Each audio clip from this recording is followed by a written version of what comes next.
Welcome, welcome, welcome. I am so thrilled that you are here. I am your host, Amanda Joy Loveland, and you are listening to my podcast, Leaving Religion a Guide. I have been taking a few weeks off as I've been traveling, and we are right before Thanksgiving, and it felt that I really wanted to share a little podcast with some tips and tricks and little thoughts with how to navigate families through the holidays, because that's one of the biggest challenges, right? When we step out of religion and we're navigating family that are still in and just those relationships. So I wanted to talk about that today. But before I dive in, I wanted to share, it felt to also, for those of you who don't really know me, who've kind of been recommended this podcast but didn't really hear my story, I am an NLP practitioner. I'm also a shamanic practitioner. And for a long time, I ran a clothing business. I owned and ran a clothing brand called modbod that was geared towards Mormons. And I loved it. But as I changed and grew, the brand changed and grew. And then I had a soul's call to dive into what I'm doing now, which is this podcast, retreats. I've written and published a few books. I do one-on-one client sessions. And I was surprised when I felt called to do this podcast and knew that it needed to be from a place of not malice, not hatred, not anger, but just really a resource for those who are seeking a different way of navigating through religion, that reminder that we're not alone, and offering just that comfort, because when we step out of religion, it can feel really, really lonely. So I stepped out of Mormonism in 2012, and I've been navigating this world since. And the irony, and I find it quite comical, I know more about the scriptures and about doctrine in general now that I've left Mormonism than when I was Mormon. And I taught gospel doctrine. I was never really a scriptorian, but it's just been fascinating, this journey. And part of the reason is really this podcast. It's really propelled me to having deep conversations with individuals that are deep thinkers and really see that there is truth in all things and truth in the scriptural scriptural text that we have. But there are subtle shifts or changes, if you will, and then the way that religion comes in and kind of tweaks it and wants to take control over our spirituality and our connection that really is ours by our birthright. Our connection to God, to source, to spirit, to the divine, whatever you want to call it, is our birthright. It is part of what we're wired with when we come in. And often when we leave religion, those parts of us die because we associated it with religion. I know for me, when I stepped out of Mormonism, I remember sitting in this room actually and was at my computer and I was writing and I was looking outside and looking at these rocks here that are a waterfall that no longer works. If you're watching on YouTube, you can see what I'm talking about. And the foundation of that connection that I used to have with all things was gone because my God had died. And I grew up with a father who I loved dearly, and he would always just have such deep admiration for nature, for scenery, for the sunsets, and talk about how amazing of a God that we had, that he created these things. And so I always had that connection with nature and God. So naturally, as my God dies, my Mormon version of God dies, then the connection that I had to nature and to beauty in nature also died. And it was some of the darkest times of my life. And I've had some really dark moments. But when your connection to God, to the divine, to source dies, it is painful. It is really painful. So if any of you that are listening right now and are hearing these words and you're in that space, I feel you. I am a voice of many that have been there where you're at and have gone through what you're going through. And I promise you there is another side to this, and you will get through it, and it is better. This ability that we have to really turn on our gifts, turn on our abilities, to our intuition, our sense of the spirit, our sense of connection with God, is one of the most empowering things that we can do. It's really more stepping into our sovereignty. And our sovereignty is that ability to really own all of who we are without attachment to anything external, which I know when I say that seems like a little conundrum. But if I am co-creating with God, which I do, then God, the divine, we're in tandem together. We're in team. We're working together, but I have choice in everything that I receive from Spirit. So when I got this call to do this podcast, it actually started out as a book first. I really sat with it. Like, is this something that I want to do? Do I want to do this podcast? And can I do it from a place of not malice, not anger? And I sat with it for, I think it was a year before I said yes. And it started, as you all know, or maybe you don't know, it started first with this podcast and then my book came later. But that ability that I have to connect with God and have that sovereignty of knowing that even though this connection that seems more aware and knowledgeable than myself, I still have choice. I still have choice in if I'm going to listen and follow through what I'm hearing from God, from Spirit, from the divine. And I always say God, Spirit, the divine, because everyone has a different context of what God looks like. For a while, I had to replace the word God with source, because when I read anything that had God in it, it really triggered me. So I replaced that word with source, and I just kind of had this, my shamanic background, I kind of had this attachment with it that it was the unknowable one. It wasn't a man up on a throne. It was this unknowable being. And it wasn't really actually until this podcast, as I'm reflecting upon it, that really started opening me back up to asking deeper questions of who is my connection? What does that look like? And as I sat in deep meditation and created actually some really beautiful guided meditations to unwind and uncouple some of those old holdings from religion, I got to also experience some really profound connections with what my God looks like now. And what's funny about this episode is, as I'm sharing all this, I did not plan on sharing all this. So for whoever this is for, know that if this is resonating with you and I'm speaking to you, then just know that you are being watched out for. There are angels, there are hands that have a part in all of our lives. And we get to be little angels, little whatever you want to call it, for each other. So as you're navigating through stepping out of religion, one of the most challenging pieces is really holding that this is the answer that I got for myself, and then navigating into spaces with our family. And especially as we're walking into Thanksgiving this week, and then we'll be stepping into, the rest of the holiday season.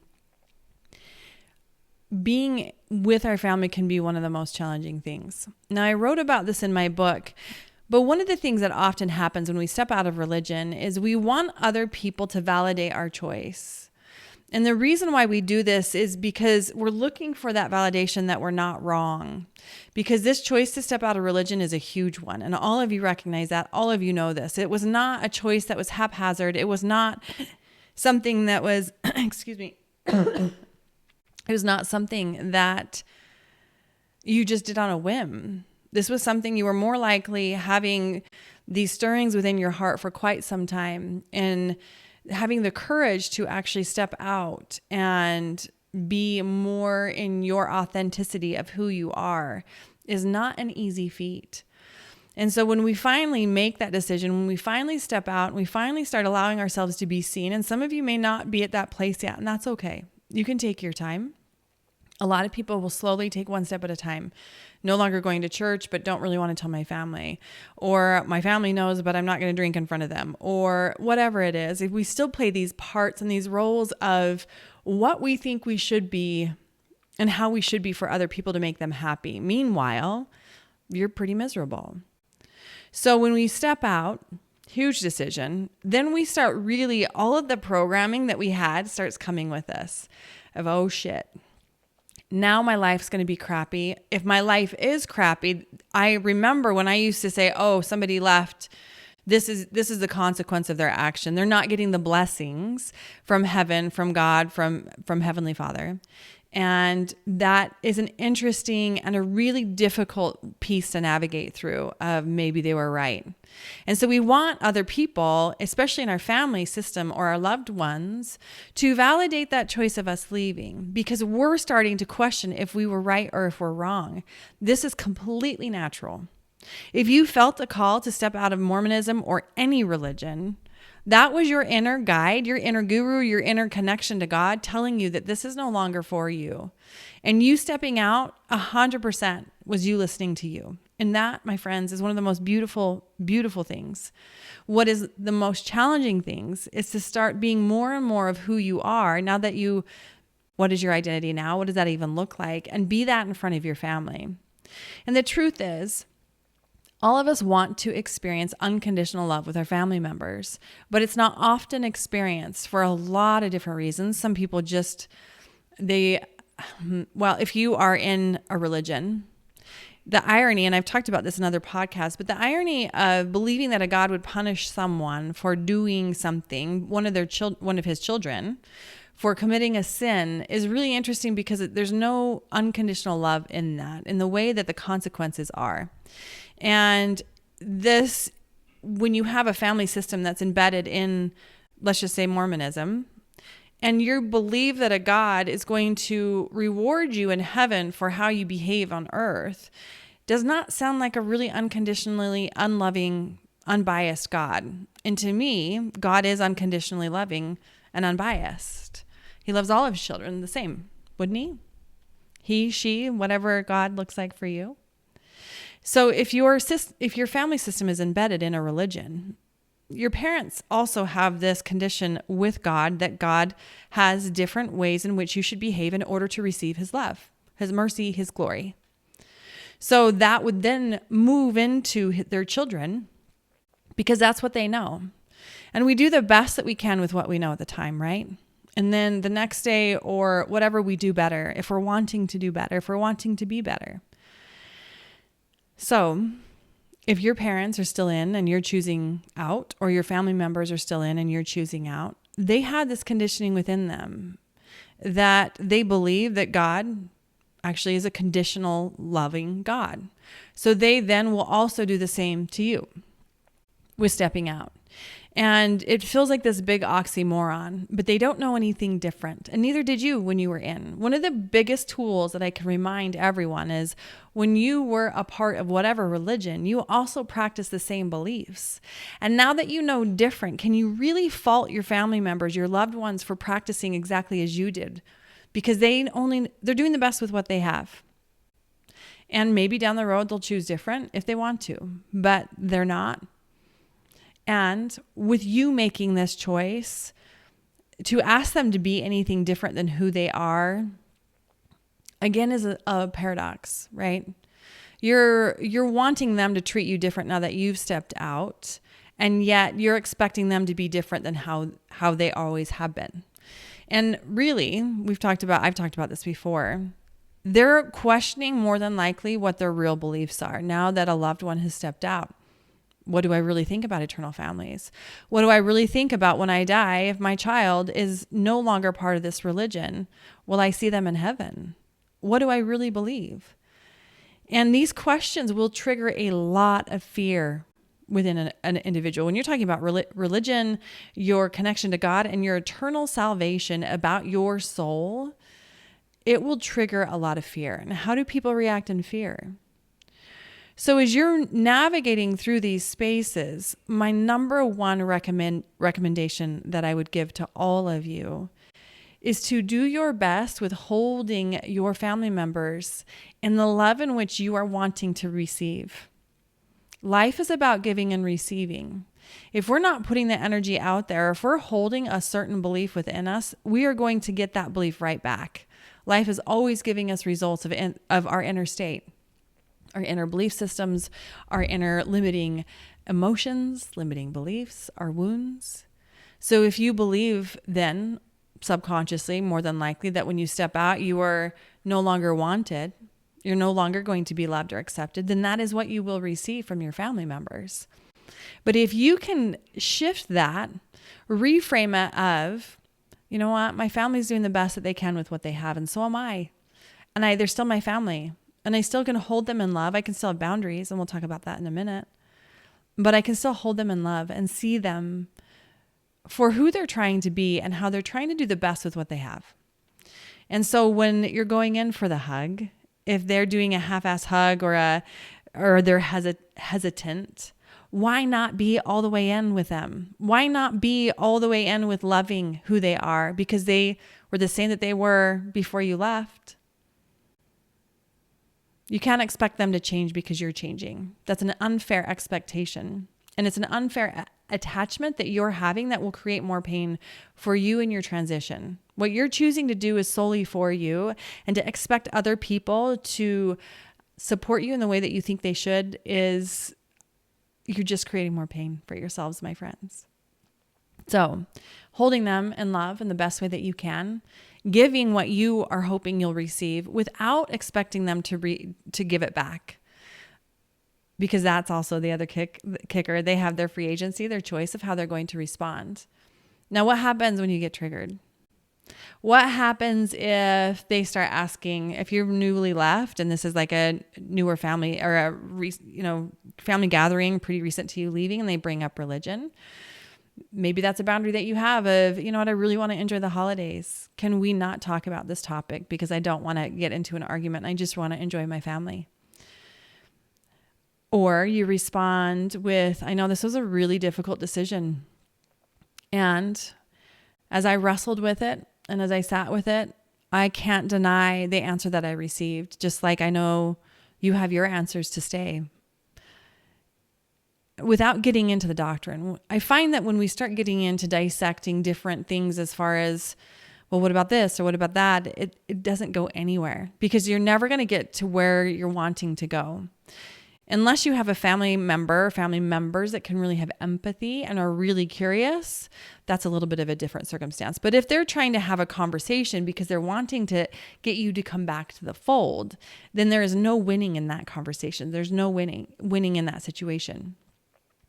So the boundary piece is a real thing before you step through that door, before you walk into a space, having your boundaries with where are you going to hold them in love or not? Maybe you're choosing not to, but if you choose that, then that you're going to get that right back. If conversations around religion come up, how are you going to choose to engage or disengage from it? Are you going to excuse yourself? Are you going to say anything? How do you want to have a boundary in that space? You know, what are the boundaries that you want to hold as far as what is going to happen as you are interacting with your family? And you can, if you're creating a boundary to avoid something that's uncomfortable, then I would take a minute to really sit in that. If you're creating a boundary because you really want to have a healthy relationship, then that is what boundaries are. They're like the banks of a river. As the river flows, if it had no banks, the water would go everywhere. But the banks hone this energy to getting to where you're wanting to go. And what do you ultimately want with your loved ones? To still have a relationship, even though you don't know what it's going to look like. So creating boundaries from that loving place of really wanting this end result of still having a relationship and still, cultivating and fostering a new type of relationship is a really beautiful desire. So when you get triggered, which may happen, what do you do when you get triggered? Somebody says something, whatever. Take a minute. You'll notice the emotions will pop big time. And what I do in these situations is I breathe. I count sometimes, especially if it's really bad, so that I can get out of my thoughts of what the hell did you just say to me or whatever it was. I'll count. I'll usually count to 10, 15, 20 and allow myself to feel the emotions all the way. Know that the trigger is bumping up on some sort of a belief that I carry or I would not be triggered that deeply. And I let the emotion pass. I do not respond in that moment. And if you're in a situation to where it's a one-on-one, maybe it is a moment where you say, you'll have to excuse me, and you walk away. Or you just take a moment and you tell them, I need a minute, give me a minute, and you breathe. But triggers are really, really painful and really, really beautiful indicators of what is going on in your internal world. What is going on in the subconscious, the psyche of you. If somebody says something that triggers you? Where is the belief that you're holding on that it's bumping up against? Michael Singer talks about these similar to samskaras and scars that we carry on the heart. And when we have these different scars based off of different events that have transpired in our lives, they're filters in which we see the world. So if you can imagine a window and us looking out of the window or out of our eyes, obviously, looking into the world, if we had these little scars that are creating little lines through the windows and creating fractals of how we see the world, then our vision is skewed and that perspective is altered. Instead of seeing clearly out, we have a skewed vision of how we're seeing the world or how we're seeing a person or how we're seeing an event based off of whatever the samskara and the wound that is hanging out there. So when these triggers come up, Michael Singer talks about it like this really beautiful, amazing, this is showing me a place of where I have a wound or I have a scar or I have some sort of a belief, they're all the same thing, that I can go look at, I can go witness, I can go see, and it gives you this beautiful opportunity to clear so that you no longer have that filter in which you see the world. So holidays are a really beautiful time to gather, and they can be really, really painful. So as a reminder, and just to recap, hold yourself in the most unconditional love that you can, and then share that with your family. That energy that you're wanting to receive, do your best to give it. And know that your best may not feel good enough, but knowing that you're doing the best that you have with what you can today is enough, my friends. And it is just one step at a time. Over the years, my family relationships have changed and changed and changed. And if you reflect back, I would imagine that your relationships with your family have changed multiple times, with or without you being in religion. It's just part of nature. As humans, we're always changing, we're always evolving, and things come up, things pop. So this is just another thing. It's a pretty big one. But breathe. Use your breath to move energy and move emotions, move those triggers. Have your boundaries. How do I want to navigate if this is going to happen? Because you know your family well enough. You know that things may or may not be said or how they're going to interact with you. So have a expectation for yourself of what's the boundary that I want to hold so that I can have a good holiday. And breathe through the triggers and look at them as a beautiful invitation to look within of what am I holding on to that's asking to be released and healed. I feel excited for all of you that are stepping into these places of really getting to know yourself that much deeper and that much more intimately, because our family and our loved ones are really beautiful reflections of ourselves. So I hope some of this helped some of you, all of you. And if you follow me on social media, you will see that I haven't really been advertising this a ton, but I want to make sure and communicate it clearly here. I have a really beautiful Life Elevated mastermind that I'm starting on December 4th, I believe. It's a Sunday, and it will be a 3-month mastermind. And this is a group the group that's already coming together is just stunning and really powerful and really empowered. If you're feeling like you're in a place in your life where you're wanting more tools with how to really get to where you're wanting to go, you're wanting to learn how to cultivate your gifts, your talents, your abilities, that ability you have to connect with yourself, with spirit. If you're wanting to monetize some of the ways in which you move through the world, and you're looking for support and how to get to where you're wanting to go, because oftentimes when we set a destination of where we're wanting to go, in order to get to where we're wanting to go, it's going to require us to move through some really painful pieces, like you're doing with leaving religion. So having that support of, yep, this is normal, keep going, keep going, keep going, or hey, have you thought about it this way, is really, really helpful. And this group is crazy cheap. It really felt like there's so many people that are looking for resources, but don't necessarily have the resources to give. So I'm doing this group at $222 a month. And that, like I said, it'll be 3 months. Every Sunday, the calls will be from 10 a.m. to 12 p.m. Mountain Standard Time, and may go a little longer depending on the call. And they will all be through Zoom. I'll have different guest speakers. And this will be a really, really beautiful, empowered mastermind. So if you're feeling the call, head to my website, amandajoyloveland.com elevate mastermind. And you can go fill out the little form and get on my registration list. If you are feeling the call to be a guest on my podcast, please reach out. You can message me on social media, or you can also go to my website, to the podcast page about halfway down. Or I think if you go to my website, amandajoyloveland.com/be a guest, I think is the URL, or go to the podcast page and you'll see where to click on to be a guest. But as always, my friends, sending you so much love. There is resources, and there's so many people who have left religion. Know that you are not alone, and that these obstacles in these places that you're moving through life are really helping you to cultivate more of who you are, and cultivating your sovereignty and awakening into more and more of the wholeness of who you are. So that, my friends, is crazy exciting, and I am excited for you. Happy holidays, happy Thanksgiving, and sending you all so much love.